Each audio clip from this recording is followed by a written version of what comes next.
మీ తమ్ముడు అలా గాలిగా తిరుగుతుంటే చూస్తూ ఊరుకుంటారే? సంసారాల్లో కొత్తగా పెత్తనానికి వచ్చిన ప్రతి అన్నకు వచ్చే ఇబ్బంది ఇది. నిన్న మొన్నటి వరకు ఏరా అన్నయ్య అని పిలిచేవాడు. ఈవేళ నా భావాలకు కట్టుబడి ఉండాలనేసరికి వాడి కొంచెం కష్టంగా ఉంది. ఇదేమిటి, నీ అన్నయ్య మెడలో వేస్తున్న దండని నీ మెడలోనే వేసుకొచ్చావే? మన తడాకాకి తట్టుకోలేక వాడే నా మెడలో దండ వేయించాడు గురు. ఎలా ఉంది మన ప్రోగ్రెస్? ఏడ్చినట్టుంది. నీ ఎక్స్ పార్టీ వాడు నీ దండను తీసి నీ మెడలోనే వేశాడంటే నీ చెప్పుతో నిన్నే కొట్టినట్టు ఫూల్. ఈ ఆస్తంతా చూస్తుంటే మీకేమనిపిస్తుంది? ఏమనిపిస్తుంది? ఇన్నాళ్ళు మీ ఇంట్లో మంచానికి పట్టిన నల్లుల్లా పడున్నాం. దాని బదులు ఇంటి గోడలకి బల్లుల్లా అతుక్కుపోతే ఎంత బాగుండేదో. అప్పుడు ఎలా ఉన్నా ఇప్పుడు ఈ బంగారు పంత్రంలోకి వచ్చేసాంగా. ఏమండి, ఇక్కడున్న ఒక్కొక్క వస్తువు మెల్లగా మన ఇంటికి చేరిస్తే ఎంత బాగుంటుందో. మన ఇద్దరం సరిగ్గా అమావాస్య నాడు పుట్టుంటామే. అందుకే ఇట్లాంటి గొప్ప గొప్ప ఐడియాలు వస్తున్నాయి. దాచేయి దాచేయి దాచేయి. ఎవరా నువ్వు? నేను మా నాన్న కోసం వచ్చాను. అవును, నేను గొట్టంగానని వీడికిలా తెలిసింది?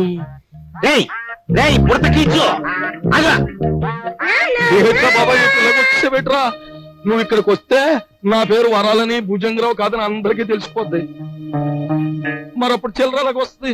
ఇదిగో బాబా, ఇదిగో ఈ డబ్బులు తీసుకుని నువ్వు వెళ్ళు వెళ్ళు. డూప్లికేట్ భుజంగరావు గారికి నమస్కారం. డూప్లికేట్ భుజంగరావు ఏమిటి? Non sense. డోంట్ టాక్ అంటే డోంట్ టాక్. తారు డబ్బాలో ముంచిన కుక్క పిల్లలా ఉన్న ఈ కర్రి నా కొడుకు, నీ కొడుకు, అవునా కాదా? ఈ ఇనపెట్లో ఉన్న డబ్బంతా కాజేయాలని వచ్చావు, అవునా కాదా? మీరు విన్నది నిజమే. ఏదో పిల్లలు గలవండి, కావాలంటే ఆనావాట ఇచ్చుకుంటాను. ఆనావాటనా? కొట్టానంటే కొత్తిమీర చట్నీ అయిపోతుంది నీ మోఖం.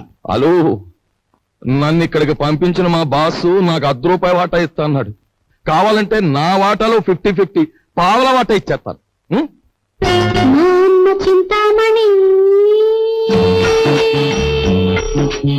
ఏం ఓకేనా? గత్యంతరం లేదు. ఓకే మరి. ఓకే, ఒప్పుకుంటున్నాం. తెరో ఎనపెడతారా? ఎనపెట్టా? దీనికి 3 నంబర్ల కాంబినేషన్ ఫిట్టింగ్ ఎట్టాడు భుజంగరావు గారు. సరే, ఆ నెంబర్ల ఫిట్టింగ్ ఏదో నేను వారం రోజుల్లో తేల్చేస్తాను, నువ్వు వెళ్ళు. తేల్చుకుందరు గాని, కానీ రేపు పొద్దుట ఇంట్లో ఉన్న నౌకర్లందరికీ జీతాలు ఇవ్వకపోతే ఇదిగో ఇది మన బండారం ఓపెనింగ్ చేసేస్తుంది. అది గాన జరిగింది అంటే దిమ్మ తిరిగిపోయి బొమ్మ కనిపించేస్తుంది. ఇప్పుడు ఏం చేయటం? ఈ గన్నం గడిచి బయట పడాలి అంటే ఇప్పుడు ఒంటి మీద ఉన్న నగలన్నీ రేపు అమ్మేసి ఇంట్లో ఉన్న నౌకర్లందరికీ ముందు జీతాలు ఇచ్చే. పర్వాలేదులేవి, ఈ గన్నం కాస్త గడిచిపోతే ఆ తర్వాత మనకి లక్షలకి లక్షలు వస్తాయి. నీ దగ్గర ఉన్న నగలన్నీ ఇచ్చేయి. సరే, నేను మెల్లిగా ఒక్కోటి ఒలుచుకొచ్చి మీకు ఇస్తాను.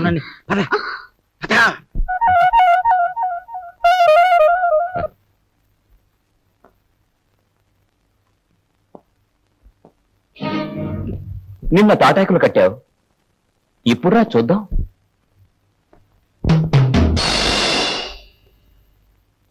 ఇక్కడ కొట్టుకుంటే అమ్మ వాళ్ళకి తెలుస్తుంది, కంగారు పడతారు, బయటికి పోతారు.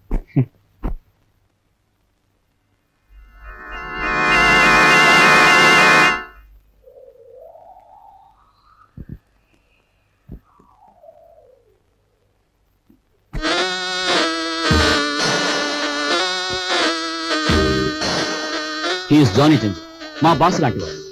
He's my brother. సారీ, అన్న అక్క తమ్ముడు ఇలాంటి వరుసలంటే నాకు అసహ్యం. మనని కట్టిపడేసేందుకు పెట్టుకున్న వరుసలు. అన్న అక్క తమ్ముడు ఇలాంటి వరుసలంటే నాకు అసహ్యం. మనని కట్టిపడేసేందుకు పెట్టుకున్న వరుసలు. He is mister Raj, Raviraj. Hello.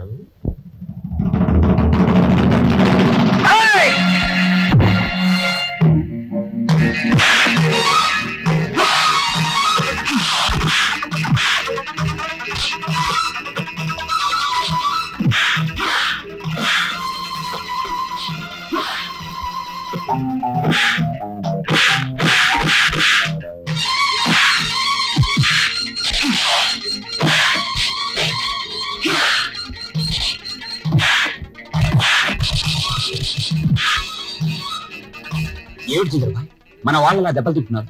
కొచ్చి రావడానికి కాదు, వాళ్ళని పంపించింది అతనికి సాలి రావడానికి.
ఓ దున్నపోతుల బండి మాట్లాడుకుని వీళ్ళందరినీ హాస్పిటల్ తీసుకెళ్ళారు.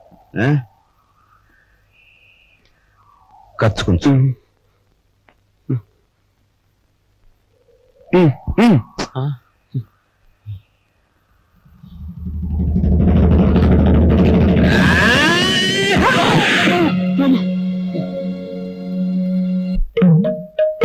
తొమ్మిది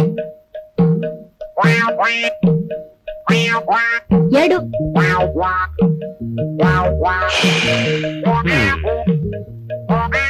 నా నడుము పట్టుకో, లాగో, దమ్ము బిగబట్టి లాగో, లాగో.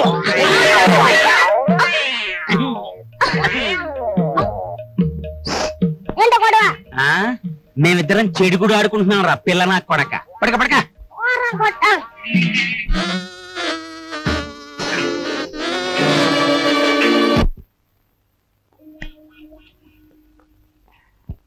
సార్ పెట్టేమనే కావాలి సార్, మంచి వెరైటీ ఉంది సార్. వద్దు పోయా. మంచి వెరైటీ సార్, మంచి ఫ్యామిలీ టైప్, ఇంతవరకు బిజినెస్ కూడా దిగరా. ఈ ఊరు పిల్లే సార్. పేరు సరస్వతి. సరస్వతి. పద. ఇదిగో గురు. Hello, police station. మీరు వెంటనే బయలుదేరి మంగమ్మ బ్రోతల్ హౌస్ కి రావాలి.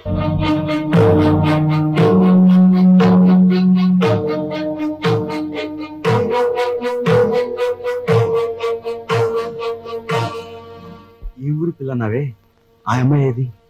సరస్వతి ఫ్యామిలీ ఇంకా వ్యాపారంలోకి దిగలే, మంచి హుషారైన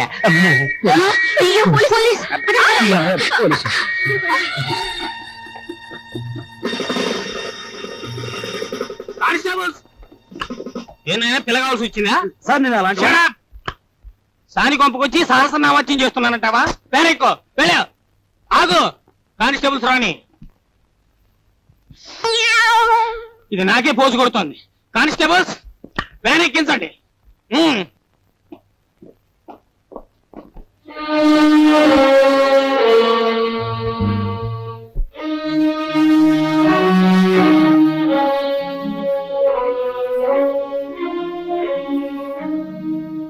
బాబు,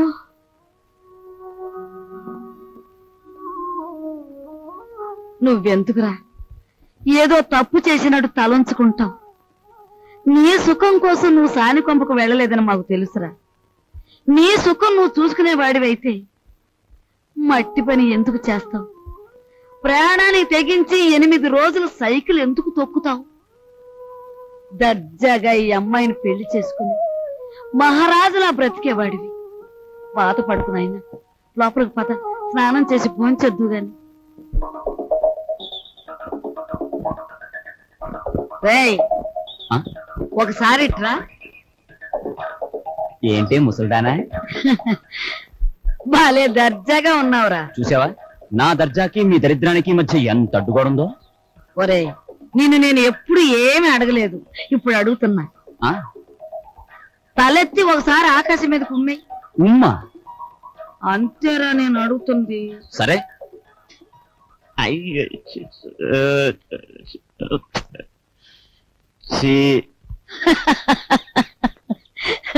ఒరే, ఆకాశం మీద ఉమ్మేయడానికి ప్రయత్నిస్తే అది ఆకాశం మీద పడదు సరికదా, తిరిగి వచ్చి నీ ముఖానే పడుతుందని తెలుసుకో. పరువు కోసం ప్రాణాలొడ్డే నీ అన్నని ఇంటి పరువు తీసుకెళ్లి పెంట మీద పెట్టి నువ్వు ఏమి చేయలేవని తెలుసు. ముసలిముండా. ఒరే, దర్జాకి దరిద్రానికి మధ్యలో ఈ ఇనుప చువలు అడ్డుగా ఉన్నాయి. నీ చెయ్య చితికిపోతుంది, జాగ్రత్త. జీతాలు ఇవ్వాలి గీతాలు ఇవ్వాలి అంటూ నా ఒంటి మీద నగలన్నీ ఒలిచిపోయావు. ఇంకా ఇమ్మంటే నా ప్రాణాలు తప్ప మరేమి లేవు. అనుకున్న ప్రకారం జీతాలు ఇవ్వకపోతే ప్రాణాలు దక్కవు, పరువు దక్కదు. లక్షల బీరువాలో వచ్చేయాలంటే ఏలు పెట్టాలి మరి. ఇదిగో, లేకపోతే మీరు రాజులాగా సైకిల్ పైన అన్న దొక్కు 8,000 వస్తాయి. 8,000. 8,000? చింతామణి దండ కూడా వేయి.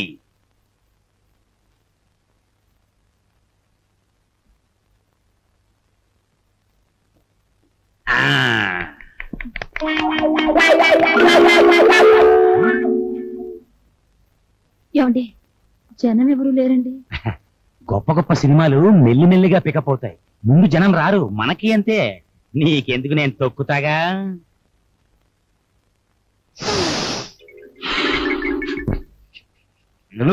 రావయా, రిబ్బన్ కట్టికి టైం అయింది. రికార్డు పెట్టా. జయము నిశ్చయమురా, భయము లేదురా, దంకు గొంకు లేక ముందు సాగి కొమ్మురా.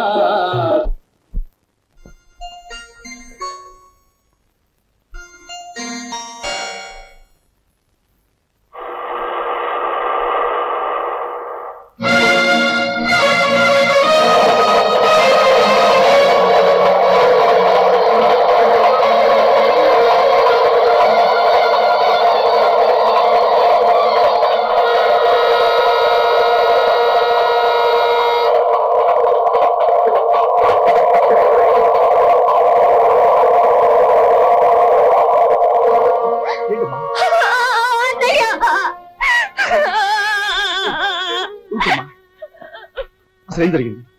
ఇన్నాళ్ళు ఎక్కడున్నావు? ఆ రోజు నేను ఇంట్లోంచి వెళ్ళిపోయాక పెళ్లి చూపులకు వచ్చిన జయదేవిని కలిశాను. మీ ఎదురు కలవడానికి వీలు లేదని వాళ్ళ నాన్న శాసించారు. అందుకని మీ ఎదురు గుడిలోకి వెళ్ళి పెళ్లి చేసుకున్నాను. ఇప్పుడు వాళ్ళ నాన్న జయదేవికి వేరే పెళ్లి చేయాలని చూస్తున్నాడు. వేరే పెళ్లి చేయాలని చూస్తున్నాడు.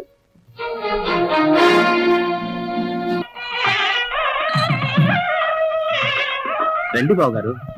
పెళ్లి కూతురు తండ్రినే ఉండి పోలీసు డ్రెస్ లో వచ్చినందుకు క్షమించాలి. నా కూతురు పెళ్లి అయినా నేను డ్యూటీ నుంచి రిలాక్స్ కాను. నేరస్తుని పట్టుకోవడంలో నేను ఇప్పుడు ఎవరు రెడీ బ్యాటరీ లాంటి వాడిని దేశానికి తెలియాలి. That's why this dress. ఏ డ్రెస్ లో ఉన్నా మీరు నా కాబోయే వియ్యంకులు, అది నా సంతోషం. మీకు సంతోషం అయితే మాకు సంతోషమే.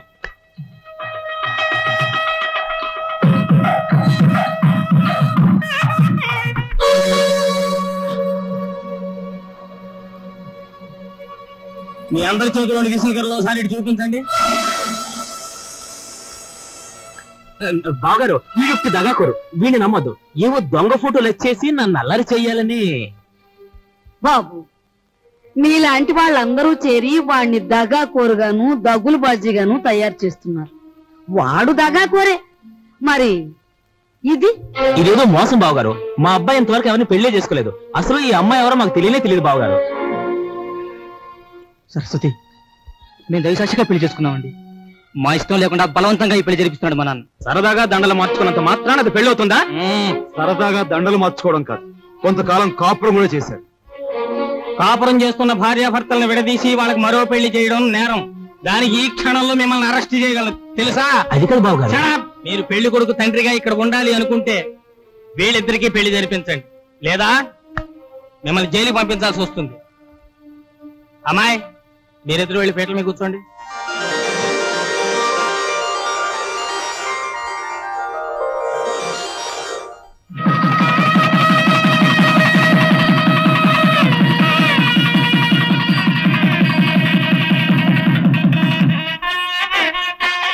ఒరే నాయనా బాబు, ఇదంతా నీ గొప్పతనం రా. మన వంశ గౌరవాన్ని నిలబెట్టావురా బాబు. మీ అభిమానానికి కృతజ్ఞుని. నా డ్యూటీ మాత్రం నేను చేశాను. నువ్వెంత మంచివాడు బాబు.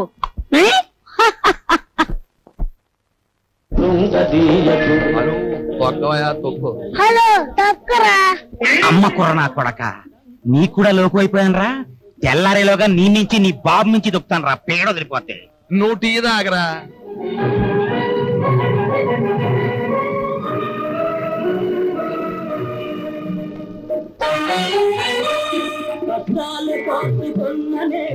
సావిత్రి, నీ మొగుడికి నిద్రమత్తు పోయి హుషారుగా సైకిల్ దొక్కి పందెం గెలవాలి అంటే ఒకే ఒక పద్ధతి ఉంది.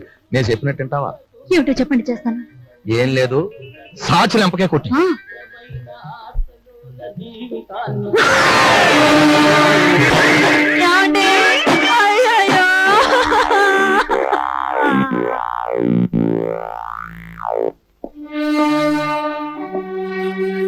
చూడు బ్రదర్, మీ దంపతులిద్దరూ మీ బావగారింట్లో ప్రవేశించి ఆయన చావు కారకులయ్యారు. అందుకే మిమ్మల్ని ఇక్కడికి పిలిపించాను. ఇక్కడ మా ఇంట్లో మా సంపదను దోచుకోవడానికి మీరెన్ని ప్రయత్నాలు చేశారో సాక్ష్యాధారాలున్నాయి. వాటితో మా అమ్మాయి మిమ్మల్ని పోలీసులకు అప్పగించగలదు. కానీ అలా చేస్తే పోయేది ఆ ఇంటి పరువే గనక అలా చేయదలుచుకోలేదు. ఆ నగలివు.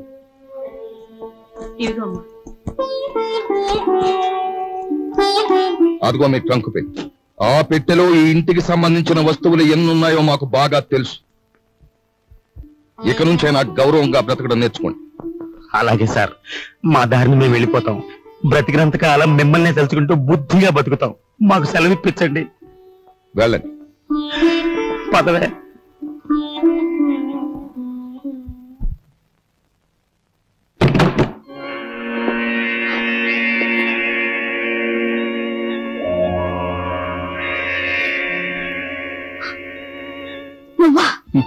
నేను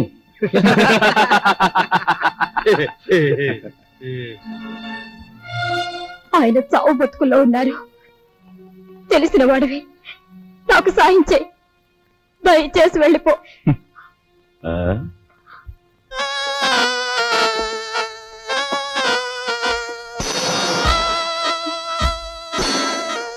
సారీ డియర్, సారీ. నాది ఎన్నాళ్ళ కోరికో. గురుదక్షిణ.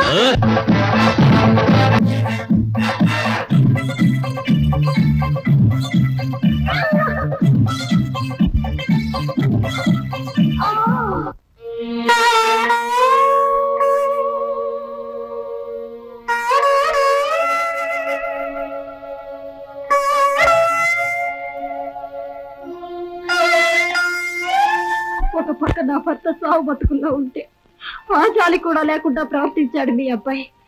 మీ ఇంటి పరువు ఇలా మంట కలిసిపోతుంటే మీరెందుకు ఊరుకుంటున్నారో నాకు అర్థం కావటం లేదు. మీకు ఆడపిల్లలున్నారు.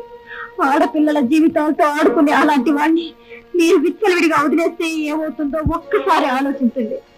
మీకు ఆడపిల్లలున్నారు.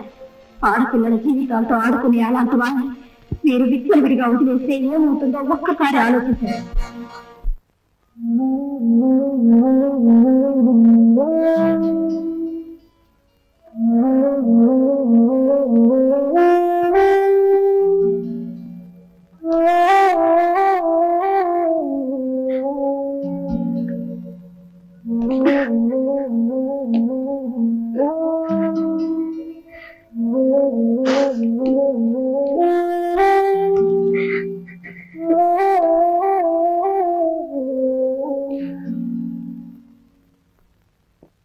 చూడమ్మా, ఈ క్యారేజ్ మా చిన్నబాబుకిచ్చి మీకు ఇష్టమని మీ అమ్మే స్వయంగా తయారు చేసింది.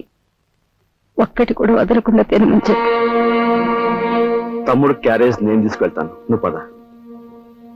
ఏమ్మా ఇన్ని వండి తమ్ముడికే పంపిస్తున్నావు, నేను తినకూడదా?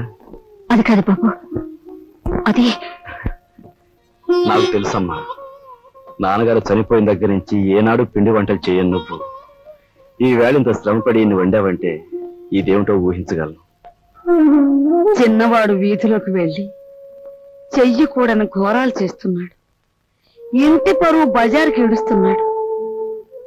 అందుకని అలాంటి వాడు చచ్చినా ఒకటే బ్రతికినా ఒకటేనని మనం అనుకుంటాం. తల్లి కదూ, చంపేయడానికే నిర్ణయించుకున్నాం. చూడు తల్లి, వాడు దుర్మార్గుడే కావచ్చు, కాని వాణ్ణి కనిపించింది మనమమ్మా. చూడు, వాడు ఇవాళ ఇలా తయారయ్యాడంటే దానికి కారణం మన పెంపకం కదూ. అందుకని ముందుగా ఆ విషయం మనం తిని తర్వాత వాడికి పెడదాం. ఏమ్మా? పరువే తన ప్రాణంగా భావించిన మీ అబ్బాయి లాంటి ఉత్తముడికి భారీగా బ్రతికి నేను పరమనీచుడిగా తయారైన మీ మనవుడు చేసే ఘోరాలు భరించలేక వాడిని చంపి నేను చావాలనుకున్నాను. మన ఇంటి సమస్య మన చావులతో పరిష్కారం కాదు. తమ్ముని మార్చడానికి నేను ఉపాయం ఆలోచించాను. ఏమిట్రా అది? చెప్తా. వాడు వస్తున్నారు, మీరు బయలుదేరండి. జాగ్రత్తమ్మా, కదా.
పారిపోయిన కుర్రాడెవరు? చంపేస్తాను చెప్పు. నీతో పారిపోయిన ఆ కుర్రాడెవరు? చెప్పవే.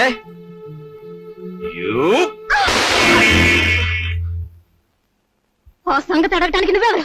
ఎవరన్నా? సమాధానం చెప్పకపోతే పళ్ళు రాలగొడతాను.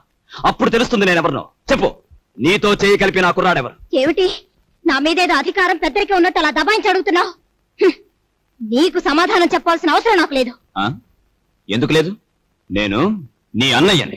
అన్న, అక్క, చెల్లెలు ఇలాంటి వరసలంటే నాకు అసహ్యం. అధికారం చలాయించేందుకు పెట్టుకున్న వరసలవి. మర్యాదగా వెళ్ళు, లేకపోతే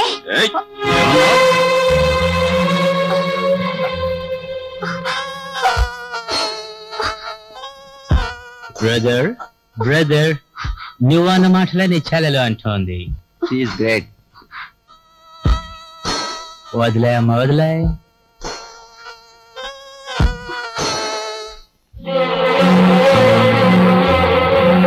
చూడు బ్రదర్, ఆ వేళ ఆ పిల్లని అనుభవించే గురువు అన్నట్టు తోసావు. ఈ పిల్ల నీ చెల్లి అని సెంటిమెంట్ ఉంటే కాసేపు అలా పక్క తప్పు. అది నీకు మంచిది, మాకు మంచిది. నా చెల్లి నేను చేయకు ప్లీజ్.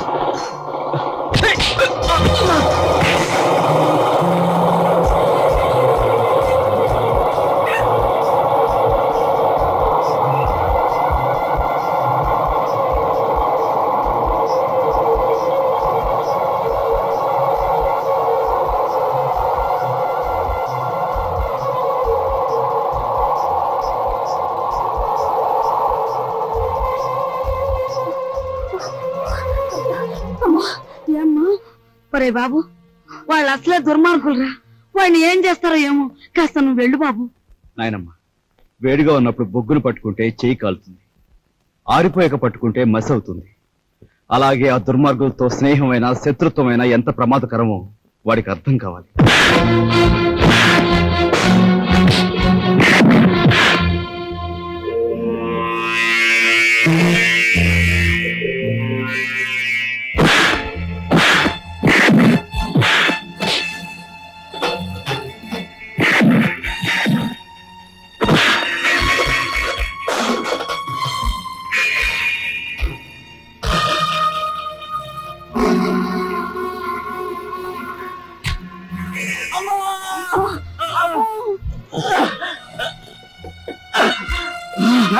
అమ్మో, ఎంత పని జరిగిందిరా. హరే కృష్ణ బాబు. అమ్మా అమ్మా, అన్నయ్యను వెళ్ళతో చెప్పమ్మా, అన్నయ్యను చంపేస్తారమ్మా. అమ్మా నాయనమ్మా, అమ్మా వెళ్ళండి, వీడిని నేను చూసుకుంటాను.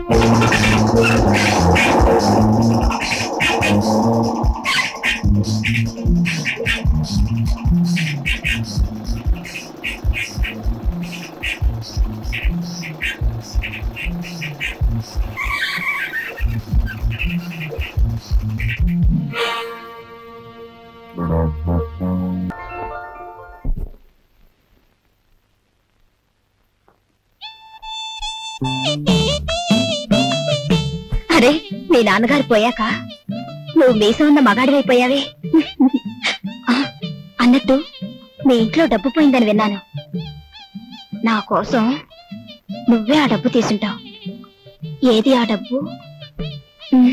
చెప్పు. ఆ డబ్బు నీకిద్దామని తీశాను.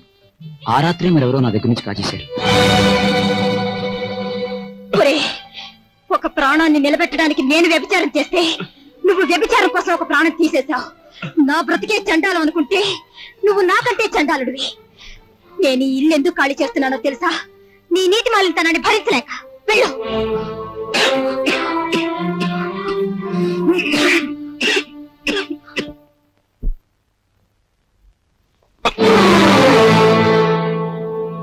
ఎక్కడికి వెళ్ళావు? చెప్పు. ఏమిటా నువ్వు చేసిన పని? చెప్పు, ఎక్కడికి వస్తున్నావు? చెప్పు. ఏమిటా నువ్వు చేసిన పని?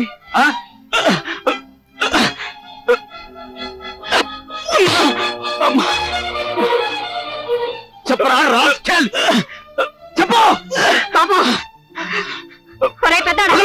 లేదురా నీకు? మీ నాన్నగారు పోయి పట్టుమని 10 రోజులు కాలేదు. ఏం చేశాడని వాడిని అలా కొడుతున్నావు? మీ నాన్నగారు ఏనాడైనా వీడిని ఇలా కొట్టడం చూసావా? వీడు చేసే పనికి కొట్టడం కదమ్మా, చంపాలి. చంపి నిన్ను పాతేయాలి. ఏం చేశాడు అంత పెద్ద తప్పు? ఏం చేశాడా వీడు?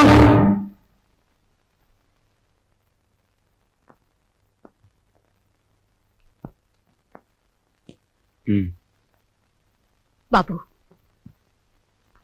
వీడిని తమ్ముడురా. తప్పు చేస్తే శిక్షించాల్సిందే. కాకపోతే ఆ సమయంలో వీడిని తమ్ముడని మాత్రం గుర్తుంచుకుంటే చాలు. పత్రా.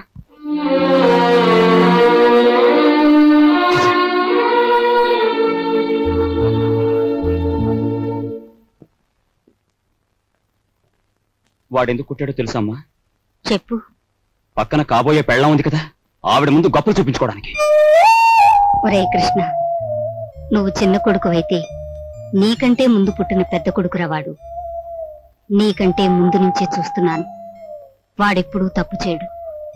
వాడితో ఉన్న ఆ పిల్ల వాడంత గొప్పదని నా అభిప్రాయం. ఏం జరిగిందో తెలుసా అని వాడు నిన్ను చూసి వణికిపోయినప్పుడు నీ గురించి ఏ దుర్వార్త వినవలసి వస్తుందో అని భయపడ్డాను. ఏం జరిగిందని అడగటానికి కూడా ధైర్యం చాలకు వచ్చేశానురా.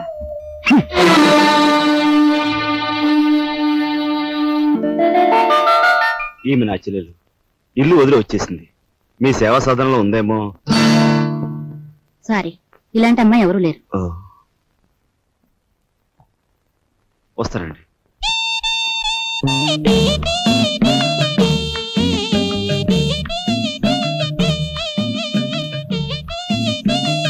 ఇలా రా. వస్తున్నా. నీ చూపులోని ఆకలి నాకు అర్థమైంది. నీకేది కావాలన్నా నేను ఉపయోగపడతాను, అలాగే నాకేది కావాలన్నా నువ్వు ఉపయోగపడాలి. ఇక్కడ ఫ్రెండ్షిప్ కి అది కండిషన్. ఓకే? ఓకే. రాజు, నువ్వేవి అనుకోనంటే ఈ డబ్బుతో నీ అప్పులన్నీ తీరిస్తే ఎలా ఉంటుంది? స్నేహితురాలుగా నేనేం చేయాలో, ఏం చేయగలను నాకేం అర్థం కావటం లేదు. నీ అభిమానం, ఆత్మబలం అండగా ఉంటే నాకు అంతే చాలు. పద. మంచితనం మించిపోవును, ఆలసించిన ఆశాభంగం. 8 రోజులు సైకిల్ తొక్కిన వారికి 8,000 రూపాయలు బహుమానం. 8 days 8,000. 8 రోజులు సైకిల్ తొక్కిన వారికి 8,000 రూపాయలు బహుమానం.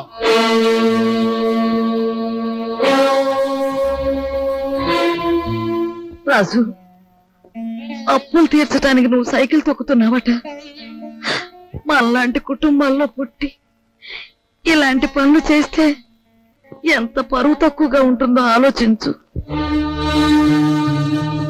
నేను చాటుగానో సన్నాసి బుద్ధితోనో దొంగతనం చేస్తున్నాను అనుకో, లేదా కన్నవాళ్ళనే వెన్నుపోటు పొడుస్తున్నాను అనుకో, లేదా అప్పుల చేత పంచాయతీ జరిపించాను అనుకో, అప్పుడు నేను 10 మంది చేత చీ అనిపించుకునేవాడు అవుతాను. ఏమిటా నువ్వు మాట్లాడేది? మొన్నటికి మొన్న కుమ్మరాడి దగ్గర కూలిపిని కొప్పుకొని ఈ ఇంటి పరువు మీద పెద్ద బండ పడేస్తావు. ఇవాళ మీ నాన్న చచ్చిపోయాక ఆగు. ఇప్పుడు నువ్వేమిటి మాట్లాడింది? మా నాన్న చచ్చిపోయాడా? ఆ మాట నువ్వంటున్నావా? నువ్వు ఏమిట్రా అది? ఆవిడ అలా రెట్టిస్తున్నావు. మరి చూడమ్మా, నాయనమ్మా నాన్న చచ్చిపోయాడు అంటుంది, అత్తయ్య అంటుంది. అసలు అసలు నాన్న చచ్చిపోవడం ఏంటమ్మా? Non sense.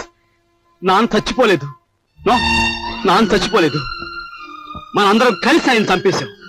అవునమ్మా, నిర్దాక్షిణ్యంగా కాలు రాసి చంపేశాం. కొండంత మనిషిని చాదస్తుతో కొందరు, స్వార్థంతో కొందరు, ఇలా అందరూ కలిసి ఆయన చంపేశాం. ఏ చంపలేదా?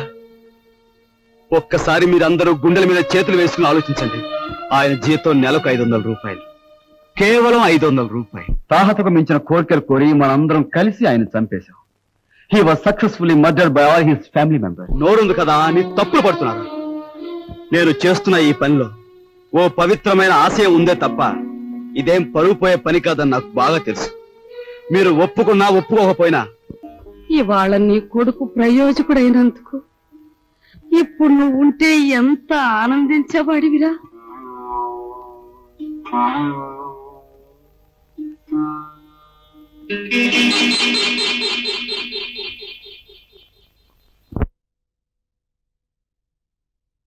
రాజుగాడి గదిలో దూరి డబ్బు కాచేద్దామంటే వాడు పడుకున్నాడో లేదో తెలిసి చావట్లేదు. పడుకున్నాడని దగ్గరికి వెళ్ళామనుకో, వాడు బాంబుల పేర్లా పేల్తాడు. అసలు ఈ గొడవంతా దేనికి? నువ్వు మీ ముసల్దాన్ దగ్గరికి వెళ్ళి కుక్క పెట్టి ఒక ఏడు ఆవిడే కాచేసుకొచ్చి మనకిస్తుంది.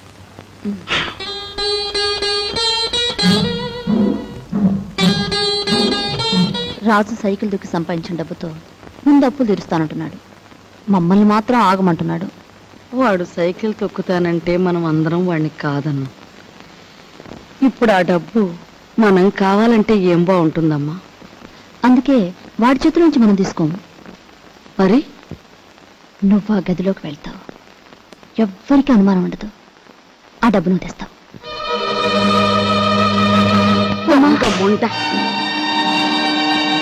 వాడు పగలనక రాత్రనక కష్టపడి రక్తం ఓడ్చి సంపాదించిన డబ్బు దొంగిలించమంటావా? ఆలోచిస్తే నాకు ఇప్పుడు అర్థమవుతుంది. నా కొడుకు డబ్బు కూడా నువ్వే కాజేశావు. వాళ్ళు నువ్వే చంపేశావు.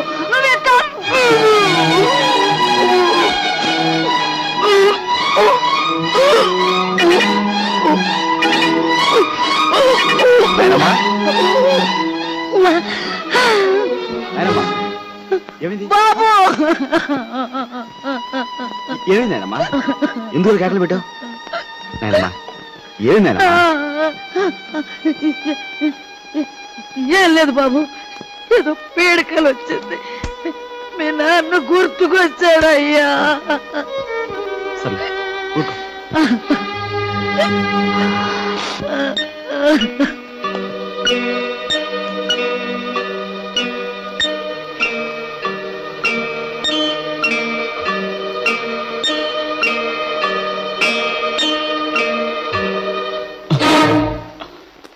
ఏమిట్రా లోపల నుంచి వస్తున్నా? ఏమిటి?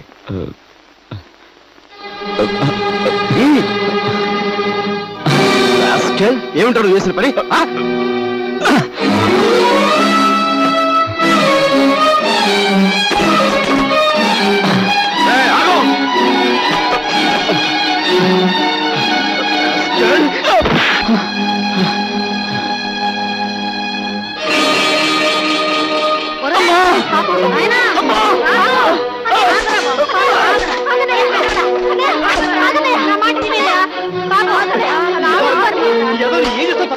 అమ్మా వదలమ్మా, మీరు కూడా అమ్మా.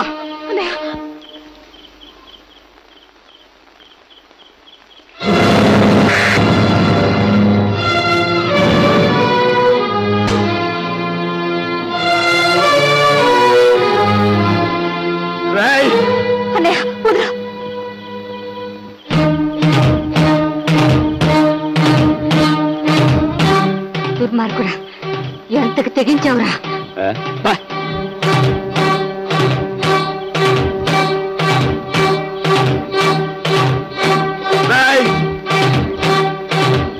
తప్పు చేస్తే శిక్షించాల్సిందే. కాకపోతే ఆ సమయంలో వీడిని తమ్ముడని మాత్రం గుర్తుంచుకుంటే చాలు. తమ్ముడు ఎవడ్రా నీకు తమ్ముడు? ఒక సిగరెట్ వెలిగించినంతసేపు లేదు నీ పెద్దరికం, ఒక దమ్ము లాగినంతసేపు లేదు నీ పెద్దరికం. అందుకోసం నువ్వు ఎగిరిపడిన అవసరం లేదు. ఏమిటి నీ గొప్ప? నాన్న చచ్చిపోయి 4 రోజులు కాలేదు, రకరకాలుగా అధికారం చలాయించాలని చూస్తున్నావు. నీ పెద్దరికం నాకు అక్కర్లేదు. సచ్చినాడా ముసలిముండా. ఐఎమ్ సారీ, నీకు మర్యాద ఇవ్వాలి కదూ. చూడు మిస్టర్, నీకు ఎవరి పెద్దరికం అక్కర్లేదనుకుంటే ఈ ఇంట్లో నుంచి తక్షణం బయటకు వెళ్ళిపోవచ్చు. నేను ఇంట్లోంచి వెళ్ళిపోవాల్సి వస్తే ఏం జరుగుతుందో తెలుసా? నువ్వు ఈ ఇంట్లో ఉండాలంటే ఏం చేయాలో తెలుసా? తెలుసు. నిన్ను అన్నా అని గుర్తించాలి, నువ్వు తంతే పడుండాలి. అంతేకాదు, దున్నపోతుల తింటూ కూర్చోకూడదు. కాయ కష్టం చేసినా సరే సంపాదించాలి, అప్పుడే నీకు తిండి. ఓహో, సంసారం సవ్యంగా సాగాలంటే ఇంట్లో అందరూ కష్టపడాలి, అలాగే ఇంటి పరువు కాపాడాలంటే అందరూ కలిసి ఉండాలి కదూ. నీకు గుణపాఠం చెప్పడానికి నేను బయటికి వెళ్ళాలి, వెళ్తాను. Good bye. నువ్వు కలలు కంటూ ఊహల్లో తేలకు. Go and enjoy. Come on.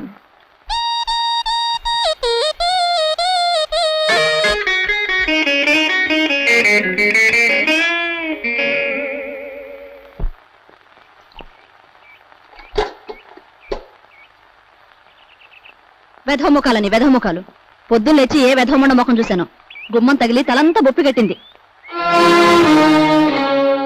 ఎవరినే వ్యధముండలంటున్నావు? నిన్ను కాదులే. నువ్వెవరినంటున్నావో నాకు తెలిసే. కొందరు మొగుడు చచ్చి వ్యధముండలవుతారు, మరి కొందరు మనసు చచ్చి అవుతారు. భూదేవి లాంటి మీ వదిన్ని పట్టుకుని వ్యధముండ అన్నందుకు అక్షరానికి ఒక శిక్ష విధిస్తాడు ఆ దేవుడు. ఏమిటి నువ్వు అనేది? నేను అన్నదేమనే తప్ప? తప్పున్నారా? మొగుడు చచ్చి అత్తారింటి నుంచి పుట్టింటికి వస్తారే కాని నీలాగా మొగుడుతో పాటు పుట్టింట్లో తిష్ట వేసి ఇంటి దొంగల్లాగా కన్నాలు వేసేవాళ్ళు వాళ్ళకంటే నికృష్టులు అని తెలుసుకోవే. కూతురనే ఇది కూడా లేకుండా వాగుతున్నావు. నీకు పిచ్చెక్కింది. పిచ్చే.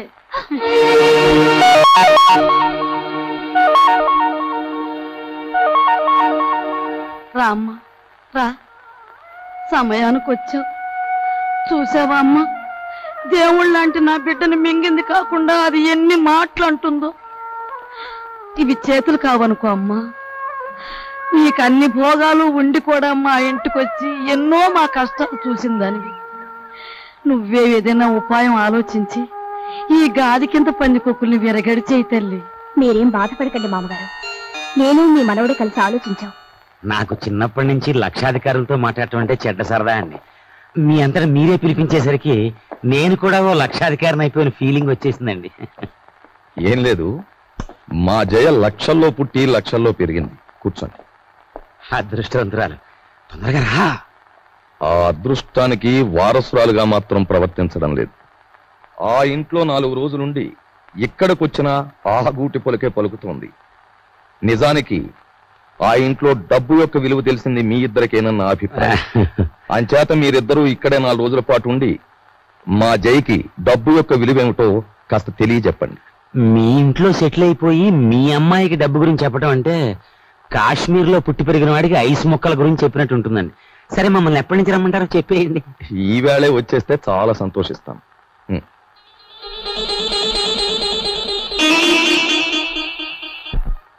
వరాలు, నువ్వు నా ఇల్లు దోచుకోవడానికి వచ్చిన నీ మంచితనం వల్ల నాకు ఆత్మీయుడవయ్యావు. ఇప్పుడు ఇంట్లో సంసారాలని కూల్చేసే నీచులైన 2 దొంగల్ని ప్రవేశపెట్టాను. నువ్వెలాగైనా వాళ్ళని ఇనపెట్టి కట్టేసి నువ్వెన్ని బాధలు పడ్డావో అన్ని వాళ్లకు రుచి చూపించి వాళ్ళకు బుద్ధొచ్చి లెంపలేసు పారిపోయేలా చెయ్యాలి. ఏం చేస్తావు? మరి ఆర్డర్ అయ్యాలే గాని వాళ్ళిద్దరికి దెమ్మ తిరిగిపోయి బొమ్మ కనిపించేలా చేసేస్తాను. నేను ఇల్లు వదిలిపెట్టి వచ్చేశాను. మొన్న 8 రోజులు సైకిల్ తొక్కి డబ్బు సంపాదించిన దగ్గర నుంచి మా అన్నయ్య ఎలక్షన్ లో గెలిచిన ఎన్టీ రామారావు అనుకుంటున్నాడు. అభిమానంతో అందరూ ఎన్టీఆర్ ని అన్నా అని పిలుస్తుంటే వీడు మా మీద అధికారం చలాయించి అన్నా అనిపించుకోవాలని చూస్తున్నాడు. ఏంటి, మీ అన్నేను అన్నా అనాలా? అందాం.